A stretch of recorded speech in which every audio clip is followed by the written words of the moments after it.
दुर्लभ्यवस्तुन्यपि सुलभतयाम् हस्तलब्धे यतन्यत् तन्वा वाचा दिया वा भजति पतजन क्षुत्रदैव स्फुटेयम् येते तावद्भयन्तु स्थिरतरमनसा विश्वपीठापगद्यै निःशेषात्मानमेनम् गुरुपवनपुराहदीसम् एव आश्रयामः. நாராயணிய காவியத்துல நாராயண பட்டத்திரி குருவாயூர் க்ஷேத்திரத்துல ஒவ்வொரு நாளைக்கு ஒவ்வொரு தசகமாக ஆரம்பித்தவர். நாம் ஸ்ரீமன் நாராயணியத்தினுடைய இரண்டாவது ஸ்லோகத்தினுடைய விவரங்களை கேட்டு இருக்கோம். அந்த ஸ்லோகத்தை தான் இப்ப நம்ம கேட்டோம். அதுல குருவாயூரப்பன் எப்படி வந்து குருவாயூர்ல பிரதிஷ்டையானார், அவர் பாதாள அஞ்சன கல் புராதனமான விக்கிரகமாக குருவும் வாயுவாலும் பிரதிஷ்டை செய்யப்பட்டதால் அந்த ஊருக்கு குருவாயூர்ன்ற பேரும், அதனால் க்ஷேத்ராதிபதியான பகவானுக்கு குருவாயூரப்பன்ற பேர் வந்ததுன்னு நம்ம கேட்டோம். நாம் ஒவ்வொரு வாரமும் இந்த நாராயணிய மகோத்சவத்தை ஒவ்வொரு ஸ்ரீகிருஷ்ணனுடைய சன்னதியிலேந்து அவனுடைய திவ்ய தரிசனத்தோடு நம்ம கேட்டுருக்கோன்றது உங்க எல்லாருக்குமே தெரியும். அந்த வகையில நீங்க எல்லாரும் இப்ப ஆவலா இருப்பேன், இந்த வாரம் எந்த கிருஷ்ணருடைய தரிசனம்னு. சென்னை பெங்களூர் தேசிய நெடுஞ்சாலையில பாலாஜா ரோலுக்கு முன்னாடி சென்னையிலேந்து போகக்கூடிய மார்க்கத்தின் வழியில இடது பக்கம் திரும்பி சற்றே சென்றோமே ஆனால் பூண்டி என்னும் அழகான கிராமம். அந்த பூண்டி கிராமத்துல அமைந்திருக்கக்கூடிய உத்தமமான ஸ்ரீ வேணுகோபால சுவாமியினுடைய திருக்கோயில். இந்த திருக்கோயில ருக்மிணி சத்யபாமா சமேத ஸ்ரீ சந்தான வேணுகோபால சுவாமி திருக்கோயில்னு இங்க எல்லாரும் குறிப்பிடுறா. அழகான கோபுரம் நாம் உள்ளே நுழையும் போது கம்பீரமாக நம்மளை வரவேற்கிறது. இந்த கோபுரத்தினுடைய நிலைகளை பார்த்தோன்னா 5 நிலைகளாக பகவானுடைய நிலைகளும் பரம், யூகம், விபவம், அந்தர்யாமித்வம், அர்ச்சை என்று அவன் பூலோகத்திற்கு அர்ச்சாவதார ரூபியாக, அதாவது கோயிலிலே குடிக்கொண்டிருக்கக்கூடிய விக்கிரக ரூபமாக வருவதற்கு அவன் 5 நிலைகளை வைகுண்டத்திலிருந்து இறங்கி வந்தான்.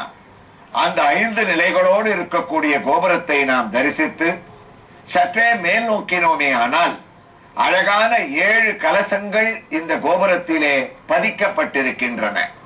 அந்த கலசங்கள் தான் இவை கோபுரங்கள், கோபுர தரிசனம், கோடி புண்ணியம் என்று நமக்கு காண்பித்து தருபவை. இந்த 7 கலசங்களும் சப்த ரிஷிகளையும் 7 கன்னிகைகளையும் பகவானுக்கு உண்டான பாகவத சப்தாகத்தையும் அல்லது திருவேங்கடமுடையானே வேணுகோபாலனாக இருப்பதால் அவனுடைய 7 மலைகளை காட்டுகின்றனவோ என்னவோ, நாம் அனைத்தையும் சிந்தித்தவாறே உள்ளே நுழைந்தால் கோபுரத்திலே இருக்கக்கூடிய மத்ஸ்யாவதாரம் தொடங்கி கூர்மம், வராகம், நரசிம்மம், வாமனன், பரசுராமன், ராமன், பலராமன், ஸ்ரீகிருஷ்ணன் என்ற தசாவதார மூர்த்திகள் அவரவர்களுக்கே உண்டான நிலைகளிலே சுதை சிற்பங்களோடு நம்மை வரவேற்க அவர்களையும் கைகூப்பி கோபுரத்திலே வணங்கியவாறே உள்ளே நுழைந்தால் வழக்கம் போல் பலிபீடம், பலிபீடத்தை தாண்டி உயர்ந்த துவஜஸ்தம்பம், அதாவது கொடிக்கம்பம். அங்கே நாம் வணங்கும் போது ஒரு பக்கம் ஸ்ரீ சக்கரத்தாழ்வாரையும் மற்றொரு பக்கம் சங்கு, நடுவிலே சாற்றப்பட்டிருக்கக்கூடிய உயர்ந்த திருமண் காப்பையும் நாம் தரிசனம் செய்து கொண்டு உள்ளே நுழைகின்றோம். அங்கே மூலவரான சந்தான வேணுகோபால சுவாமியினுடைய சன்னதிக்கு எதிரே கைகூப்பியவாறு கருட பகவான் நம்மை வரவேற்கின்றார். கருட பகவான் வைஷ்ணவ சம்பிரதாயத்திலே எங்கெங்கெல்லாம் அவனுடைய திருக்கோயில்கள் அமைந்திருக்கின்றனவோ அங்கு அவனை நோக்கி எதிர்நோக்கியே கைகூப்பியவாறு அமைந்திருப்பார். ஆனால் பக்தர்களே, நாம் நினைவில் கொள்ள வேண்டும், குருவாயூரில் மட்டும் அவர் கோயிலுக்கு எதிரே கண்ணனை நோக்காமல் வரக்கூடிய பக்தர்களான நம்மை கைகூப்பி வரவேற்கக்கூடிய பாவத்திலே இருக்கின்றார் என்பதை நாம் சென்ற பகுதியிலே ஏற்கனவே நாம் சிந்தித்தோம். இங்கு வைணவ ஆலயங்களிலே இருப்பது போல நம பன்னகனத்தாய வைகுண்ட வசவர்த்தினே சிது சிந்து சிதோத்பாத மந்தராய கருத்மதே என்ற கைகூப்பியவாறு இருக்கக்கூடிய கருடனை தரிசித்துக் கொண்டே நாராயணியத்தினுடைய 2வது ஸ்லோகத்திற்கு இந்த கோயிலில் இருந்து இந்த திவ்ய தரிசனத்தோடு நாம் கேட்க ஆரம்பிப்போம். நமக்கு ஞாபகம் இருக்கும், ஏவம் துர்லபிய வஸ்துன்யபி சுலபதயா அஸ்தலப்தே யதன்யது என்று வைகுண்டாதிபதியான பகவான் தானே அழகான ஒரு விக்கிரகத்தை சிருஷ்டிக்க, அதை பிரம்மாவனிடத்திலே கொடுக்க, அந்த விக்கிரகமானது பிரஸ்னி சுதபஸ் பிரஸ்னி கர்ப்பன் அதிதி காசியபர் வாமனன் தேவகி வசுதேவன் ஸ்ரீகிருஷ்ணன் துவாரகையிலே பிரளயத்திலே இருந்த உத்தவன் அவர்களுக்கு அடுத்ததாக குரு வாயு இவ்வளவு பேருடைய கைகளிலே இறங்கி, குருவாயூரப்பா, நாங்கள் செய்த புண்ணியம் அஸ்தலப்தேய தன்யத்து, அதாவது குருவாயூரிலே எங்களுடைய கைகளிலேயும் நீ இறங்கி விட்டாய். அவர் கோயிலில் தானே இருக்கின்றார், ஏன் இவ்வாறு பட்டத்திரி இந்த ஸ்லோகத்திலே கூறுகின்றார் என்றால், நாம் கைகூப்பி குருவாயூரப்பா கண்ணா என்று இந்த ஊரிலே அழைத்தோமே ஆனால் கண்ணன் நம்முடைய பக்திக்கு கட்டுப்பட்டு ஓடி வந்து விடுவானா. அடுத்த வரிகளை நாம் பார்த்தோமே ஆனால், துர்லபிய வஸ்துன்யபி சுலபதயா அஸ்தலப்தேய தன்யத் தன்வா வாசா தியா வா வஜதி பதஜனக க்ஷுத்ரதைவ ஸ்புடேயம். அழகான வரிகள். தன்வா வாசா தியா வா. குருவாயூரப்பா, உயர்ந்த பரம்பொருளான நீ எங்களுக்காக இவ்வாறு கீழே இறங்கி வந்திருக்கின்றாய். நாங்கள் உன்னிடத்திலே செய்ய வேண்டிய காரியங்களை மறந்து ஏதேதோ வாழ்க்கையிலே மற்ற விவரங்களை நாங்கள் மனதிலே செலுத்தலாமா? நாம் குருவாயூரப்பனை பஜிக்க வேண்டிய முறையை இந்த ஒரு வரிகளிலே பட்டத்திரி மிகவும் அழகாக தெரிவிக்கின்றார். அதாவது சரீரத்தால் தன்வா தன்வா என்ற ஒரு வார்த்தைக்கு நாம் கடவுளை குருவாயூரப்பனை அவரவர்களுடைய இஷ்டமூர்த்தியை சரீரத்தால் வணங்க வேண்டுமா? சரீரத்தால் வணங்குவது என்றால் நாம் நம்மையே அவனுக்கு அர்ப்பணிக்க வேண்டும். கண்ணனுடைய திவ்ய வைபவத்திலே அவனுடைய சரீரத்தை கண்டு ஆனந்தப்பட்டவர்களும் இருக்கிறார்கள். அதுதான் தன்வா. அப்போது குருவாயூரிலே இருக்கக்கூடிய சரீர நமஸ்காரம் என்பது என்ன? நம்முடைய உடல் முழுவதும் அவனுக்கு அர்ப்பணம் செய்வது.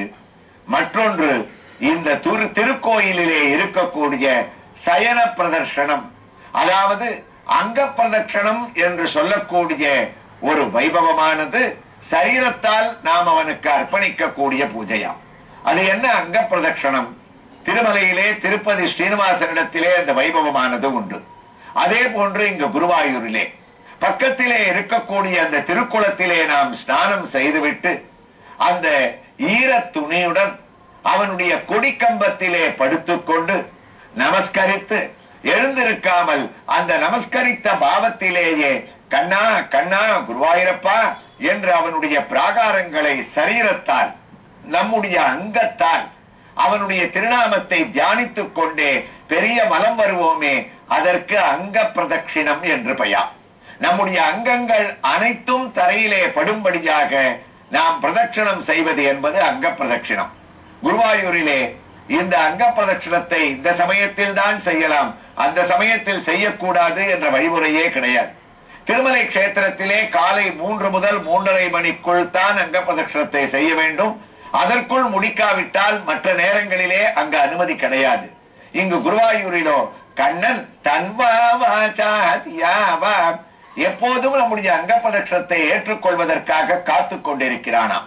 குருவாயூருக்கு சென்று நாம் அதை செய்ய வேண்டும் என்று தோணியதா குருவாயூரிலே குளத்திலே குளித்துவிட்டு ஆரம்பிக்கலாம். யானை பாதையிலே வரக்கூடிய பெரிய பிரதட்சணத்தை நாம் அவனை தியானம் செய்து கொண்டால் என்ன ஆச்சரியம்!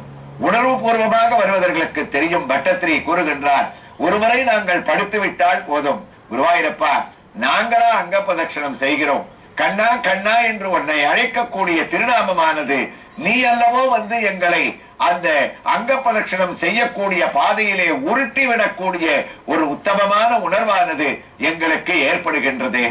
ஆனால் இதிலே நாம் மனதிலே கொள்ள வேண்டிய ஒரு விஷயம், அங்க பிரதட்சணம் என்பது குருவாயூரிலே ஆண்களுக்கு மட்டும்தான் அனுமதி அளிக்கின்றான் குருவாயூரப்பன். புருஷர்களுக்கு மட்டும்தான், பெண்களுக்கு அனுமதி கிடையாதாம். திருப்பதியிலே பெண்களுக்கும் அனுமதி உண்டு. காரணம் என்னவென்றால் குருவாயூர் கண்ணன் உன்னி கிருஷ்ணனாக இருக்கின்றான். அங்கு வரக்கூடிய பெண்கள் ஒவ்வொருவரையும் அவர்கள் தரிசிக்கும் போது இவர்களை அவன் பெண்களாக பார்ப்பதில்லையாம்.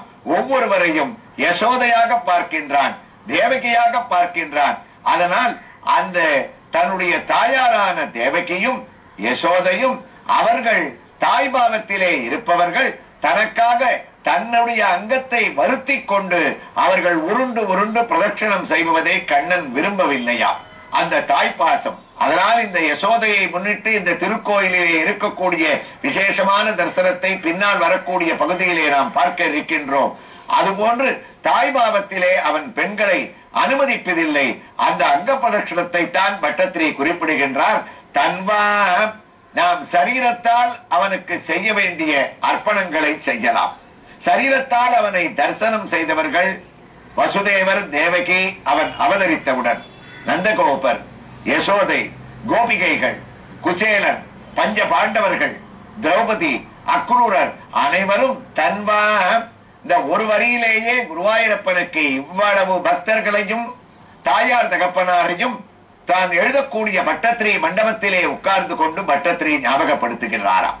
அடுத்த பதம் வாச்சா, வார்த்தையினால் அவனை புகழ்ந்து அவனுடைய திருநாமங்களை குருவாயூரிலே கூறிவிட்டோமே ஆனால் குழந்தை போல அவன் குதூகலிப்பானாம். அதைத்தான் பட்டத்திரி குறிப்பிடுகின்றார். நீங்கள் குருவாயூரிலே ஒன்றும் செய்ய வேண்டாம், அவன் எதிரிலே நின்று கொண்டு கண்ணை மூடிக்கொண்டு கிருஷ்ணா, குருவாயூரப்பா, நாராயணா என்று உறக்க அவனுடைய திருநாமத்தை நாம் கூறிவிட்டோமே ஆனால் நலம் தரும் சொல்லை நான் கண்டு கொண்டேன், நமோ நாராயணா என்னும் நாமம் என்று அவன் அந்த வார்த்தைக்கு அந்த திருநாமத்திற்கு கட்டுப்பட்டு அவன் செய்கின்றானாம். தன்வா வாசா தியாவா பஜதி பதஜனகா. அதே போன்று நம்மால் வார்த்தையால் கூற முடியாது, அங்க பிரதட்சணங்கள் செய்ய முடியாது. அப்போது அவனை அடைய வேண்டிய வழிதான் என்ன?